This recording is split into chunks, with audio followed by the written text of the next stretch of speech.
இதுப்பா இது வந்து தாமரை பொரி. இது வந்து தாமரை பொரி ரொம்ப லேசா இருக்கும். ஆனா உடம்புக்கு ரொம்ப நல்லது, நல்ல கால்சியம் உள்ளது இது.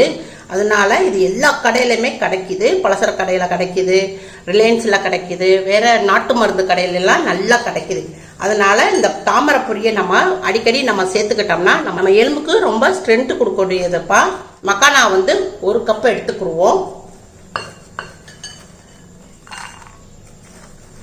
ரொம்ப லேசா இருக்கும், பொரி மாதிரி தான் இருக்கும் மக்கானா. இப்போ இதை வந்து பவுல்ல கொட்டிக்கிடுவோம். 50 கிராம் பா இது. இது வந்து ப்ரௌன் ரைஸ்ப்பா. இந்த ப்ரௌன் ரைஸ்ல அவுள் இது வந்து இது ஒரு 50 கிராம் எடுத்துக்குவோம். இதுல போட்டுக்கிடுவோம். இது வந்து நம்ம உப்புமாக்கு போடுறோம் இல்லையா ரவை, அதுல ஒரு 1/2 கப்பு மட்டும் போட்டுக்கிடுவோம். இது வந்து தயிர்ப்பா. தயிர் வந்து ஒரு 1/2 கப்பு போட்டுக்கிடுவோம். மக்கானா 1 கப் எடுத்தோம்னா மீதி பொருள் பூரா 1/2 கப் எடுத்துக்கணும். இப்பப்பா நம்ம இந்த கப்லயே நம்ம தண்ணி ஊற்றிக்கிடுவோம்.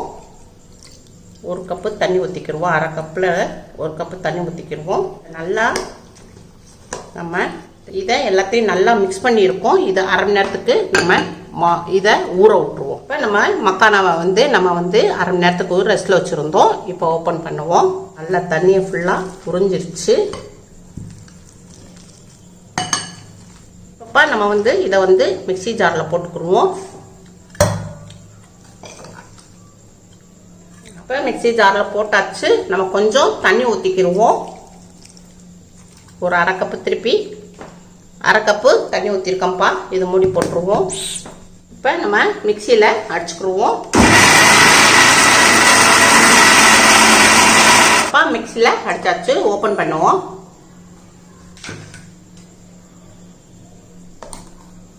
நல்லா அடிச்சிருக்கு. இதை வந்து பவுலில் மாற்றிக்கிடுவோம்ப்பா. இப்போ மாவு வந்து கொஞ்சம் கெட்டியாக இருக்குது. கொஞ்சமாக நம்ம மிக்சியில் கொஞ்சம் தண்ணி ஊற்றிக்கிடுவோம். நல்லா மிக்ஸ் பண்ணிக்கிடுவோம். தேவையான அளவுக்கு உப்பு போட்டுக்கிடுவோம்ப்பா. பிங்க் சால்ட்டு ஒரு 1/4 டீஸ்பூன் அப்பச்சோடா போட்டுக்கிடுவோம். இப்போ நம்மப்பா இப்போ உடனே நம்ம செய்கிறதா இருந்தால் நம்ம கொஞ்சம் சோடாப்பு போட்டுக்கலாம், இல்லாட்டா கொஞ்சம் ஈனோ போட்டுக்கலாம். நீங்கள் வந்து மாவை வந்து 2 மணி நேரம் ரெஸ்ட்டில் வச்சிங்கன்னா நல்லா சாஃப்டாக இருக்கும். இதை நல்லா மிக்ஸ் பண்ணிக்கிடுவோம். மாவை வந்து 2 மணி நேரம் நம்ம ரெஸ்ட்டில் வச்சோம்னா நம்ம வந்து அப்பச்சோடா போடணும் அவசியம் இல்லை. இப்போ நம்ம கேஸ் பக்கம் போயிடுவோம்ப்பா. அப்பா அம்மா வந்து கேஸ் ஆன் பண்ணியிருக்கேன். ஒரு தோசை தவா வச்சுருக்கேன். இப்போ எண்ணெய் துணியை வச்சு லைட்டாக தொடச்சிக்கிடுவோம். நம்ம மக்கானா மாவை ஊற்றிக்கிடுவோம்.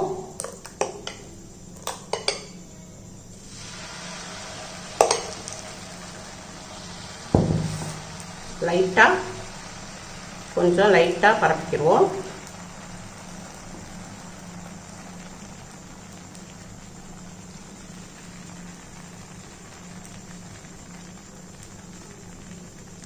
இதை ஒரு 2 நிமிஷத்துக்கு அடுப்பு மீடியத்தில் வச்சு வேக விடுவோம். 1/4 டீஸ்பூனு நல்லெண்ணெய் விட்டுக்குருவோம்ப்பா.